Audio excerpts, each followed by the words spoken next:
मित्रांनो, set 2025चा online application form कसा fill up करायचा या संदर्भातला व्हिडिओ. त्यासाठी आपल्याला सर्वप्रथम गुगल क्रोम या ऑप्शनवरती क्लिक करावं लागेल. त्यानंतर आपल्यासमोर न्यू विंडो ओपन झालेली दिसेल, ती गुगल क्रोमची असेल. मित्रांनो, गुगल क्रोमच्या सर्च बॉक्समध्ये आपल्याला सेट एक्झाम हे टाईप करून इंटरप्रेस करावं लागेल.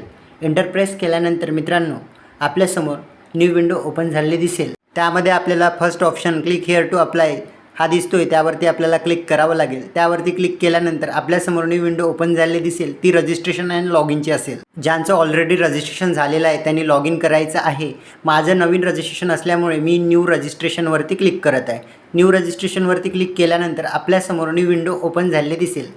त्यामध्ये आपल्याला I confirm that the set exam will be held on 26 जुलै 2026 हा ऑप्शन दिसतोय. आपल्याला रजिस्ट्रेशन करण्यासाठी ओके ऑप्शनवरती क्लिक करायचं आहे. ओके ऑप्शनवरती क्लिक केल्यानंतर आपल्यासमोर न्यू विंडो ओपन झाली दिसेल. ती इन्स्ट्रक्शनची असेल. इन्स्ट्रक्शन आपल्याला केअरफुली रीड करून घ्यायची आहे आणि रुलरच्या सहाय्याने खाली यायचं आहे. रुलरच्या सहाय्याने खाली आल्यानंतर कन्फर्म टू युजर रजिस्ट्रेशनचा डायलॉग बॉक्स दिसतोय, त्यावरती आपल्याला क्लिक करायचं आहे. त्यावरती क्लिक केल्यानंतर आपल्यासमोर न्यू विंडो ओपन झालेली दिसेल, ती युजर रजिस्ट्रेशनची असेल. सर्वप्रथम आपल्याला इंटर युअर ईमेल आय डीचं डायलॉग बॉक्स दिसतील. यामध्ये मित्रांनो, तुम्हाला तुमची ईमेल आय डी इथे टाकून घ्यायची आहे. मित्रांनो, ईमेल आय डी टाकत असताना डोमेन नेमच्या आधीचा भाग तुम्हाला इथे टाकून घ्यायचा आहे. त्यानंतर सिलेक्टमधून तुम्हाला तुमचा डोमेन नेम इथून सिलेक्ट करून घ्यायचा आहे. मी माझा डोमेन नेम इथे सिलेक्ट करून घेत आहे. त्यानंतर तुमच्यासमोर पासवर्डचा डायलॉग बॉक्स दिसतील. यामध्ये तुम्हाला तुमचा पासवर्ड इथे सेट करून घ्यायचा आहे.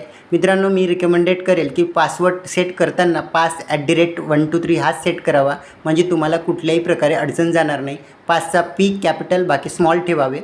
त्यानंतर आपल्यासमोर रिएंटर पासवर्डचा डायलॉग बॉक्स दिसतील. यामध्ये तुम्हाला तुमचा पासवर्ड इथे रिएंटर करायचा आहे. त्यानंतर तुमच्यासमोर सिक्युरिटी क्वेश्चनचा डायलॉग बॉक्स दिसतील. यामधून तुम्हाला तुमचं सिक्युरिटी क्वेश्चन इथून सिलेक्ट करून घ्यायचं आहे. मी माझं सिक्युरिटी क्वेश्चन इथून सिलेक्ट करून घेत आहे.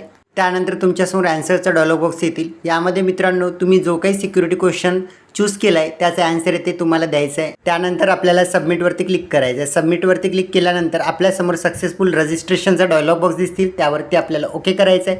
ओके केल्यानंतर आपल्यासमोर न्यू विंडो ओपन झालेली दिसेल. आपल्याला रुलरच्या सहाय्याने खाली यायचं आहे. रुलरच्या सहाय्याने खाली आल्यानंतर आपल्यासमोर युजर आय डी आणि पासवर्डची इन्फॉर्मेशन शो होतील. ॲप्लिकेशन फॉर्म फिलअप करण्यासाठी आपल्याला लॉग इन फ्रॉम हिअरवरती क्लिक करावं लागेल. त्यावरती क्लिक केल्यानंतर आपल्यासमोर न्यू विंडो ओपन झालेली दिसेल, ती लॉग इनची असेल. मित्रांनो, तुम्हाला लॉग इन करण्यासाठी इंटर युजर नेममध्ये तुम्हाला तुमची रजिस्टर्ड ईमेल आय डी इथे टाकून घ्यायची आहे.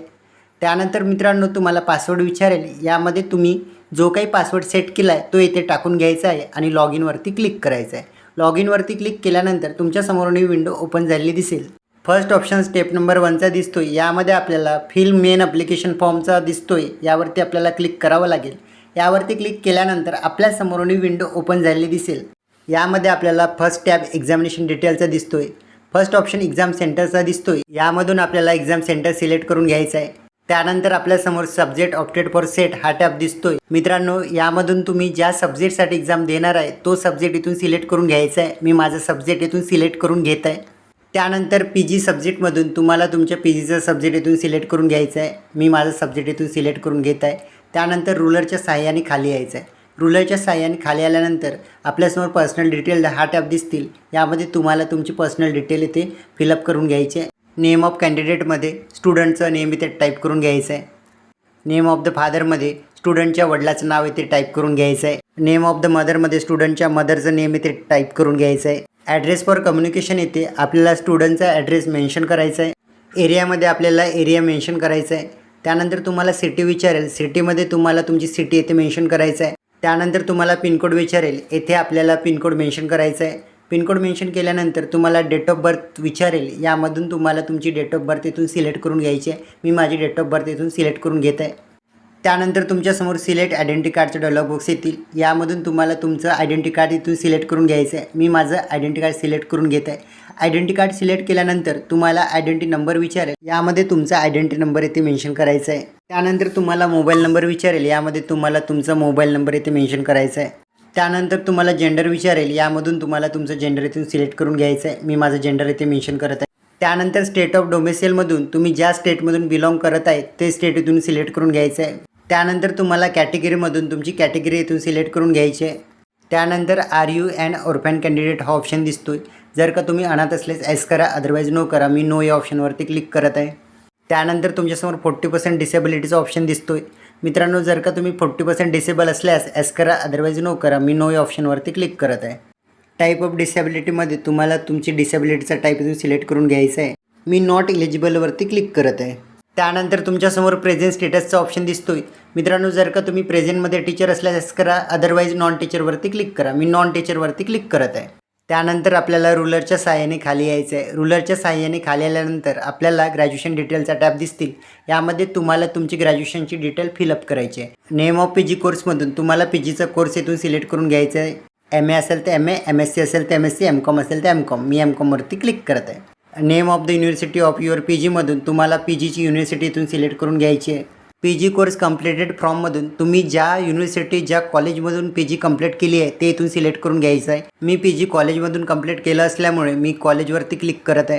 त्यानंतर तुम्हाला इन्स्टिट्यूट और कॉलेज नेम विचारेल. यामध्ये तुम्हाला तुमच्या कॉलेजचं नाव इथे टाकून घ्यायचं आहे.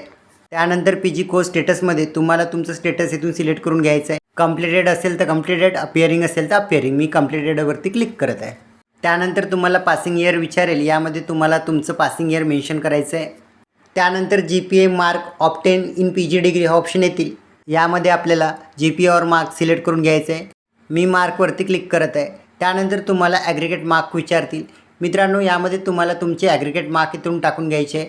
आउट ऑफ मार्कमध्ये तुमचे टोटल मार्क इथे टाकून घ्यायचे आहे आणि कॅल्क्युलेट पर्सेंटेजवरती क्लिक करायचं आहे. कॅल्क्युलेट पर्सेंटेजवरती क्लिक केल्यानंतर तुमच्यासमोर तुमचे पर्सेंटेज शो होतील. त्यानंतर ग्रेडमधून तुम्हाला तुमचा ग्रेड इथून सिलेक्ट करून घ्यायचा आहे. मी माझा ग्रेड इथून सिलेक्ट करून घेत आहे. त्यानंतर तुमच्यासमोर प्रिव्हियस सेट एक्झाम डिटेल हा ऑप्शन दिसतील. मित्रांनो, जर का तुम्ही प्रिव्हियस इयरला सेट एक्झाम क्वालिफाय केली असल्यास एस करा, अदरवाईज नो करा. मी नो या ऑप्शनवरती क्लिक करत आहे. त्यानंतर तुमच्यासमोर डिक्लेरेशनचा टॅब दिसतील. ते डिक्लेरेशन व्यवस्थित वाचून घ्यायचं आहे आणि चेकबॉक्समध्ये चेकमार्क द्यायचा आहे. चेकमार्क दिल्यानंतर तुमच्यासमोर कन्फर्मेशनचा डायलॉग बॉक्स येतील. ते व्यवस्थित वाचून घ्यायचं आहे आणि ओके ऑप्शनवरती क्लिक करायचं आहे. ओके ऑप्शनवरती क्लिक केल्यानंतर तुमच्यासमोर न्यू विंडो ओपन झाली दिसेल. ती फोटो अँड सिग्नेचरची असेल. यामध्ये मित्रांनो, तुम्हाला तुमचा फोटो आणि सिग्नेचर अपलोड करून घ्यायचं आहे. मी माझा फोटो अँड सिग्नेचर इथे अपलोड करून घेत आहे. फोटो अँड सिग्नेचर अपलोड करून घेतल्यानंतर आपल्यासमोर न्यू विंडो ओपन झाली दिसेल. ती प्रोसेड टू पेमेंटची असेल. पेमेंट करण्यासाठी आपल्याला प्रोसेड टू पेमेंटवरती क्लिक करायचं आहे. प्रोसेड टू पेमेंटवरती क्लिक केल्यानंतर आपल्यासमोर न्यू विंडो ओपन झाली दिसेल. ती ऑनलाईन पेमेंटची असेल. ऑनलाईन पेमेंट करण्यासाठी तुम्हाला महाराष्ट्र बँकेच्या चेकबॉक्समध्ये चेकमार्क द्यावा लागेल. त्यानंतर प्रोसेड फॉर पेमेंटवरती क्लिक करावं लागेल. प्रोसेड फॉर पेमेंटवर क्लिक केल्यानंतर आपल्यासमोर न्यू विंडो ओपन झाली दिसेल. त्यामध्ये ऑनलाईन पेमेंट करण्याचे अनेक ऑप्शन दिसतील. मला U P I through payment करायचं असल्यामुळे मी यू पी आयवरती क्लिक करत आहे. यू पी आयवरती क्लिक केल्यानंतर आपल्यासमोर QR कोड शो होतील. तो तुम्हाला स्कॅन करून ऑनलाईन पेमेंट करायचं आहे.